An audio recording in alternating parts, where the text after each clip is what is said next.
तर भन्नु र गर्नुमा धेरै फरक छ। भन्नु जस्तो सजिलो सायद अरू केही छैन। कारखानालाई प्रोटेक्ट गरौँ, इम्पोर्टलाई अझ निषेध गरौँ भन्यो भने एउटा ट्रेड अफ के बिर्सिनुहुन्न भन्दा हो त्यस्तो गरे लङ रनमा सायद हाम्रो कारखाना बलियो होलान्, तर धेरै लङ टर्म सोच्दा इमिडिएट इम्प्याक्ट भने हामी बिर्सिन मिल्दैन। निर्यात गरेनौँ भने हाम्रो प्रयोग गर्ने सामानको भाउ बढ्न सक्छ र क्वालिटी नै घट्ला। अहिले अमेरिकामा नि ट्रम्पले गर्न खोजे त्यही हो।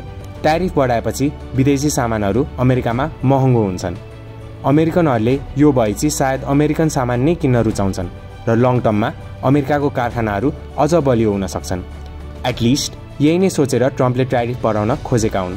तर ट्यारिफ लगाउने बित्तिकै प्राइस बढ्छ। अब प्राइस बढेपछि अमेरिकी जनताले त्यो ठेक्न सक्लान् त? अब अलि घाटा खाए नि लङ टर्म सोच्नुपर्छ भनेर सोच्नु नै ठिक होला। तर त्यो महँगीमा तपाईँ त बाँच्नु होला।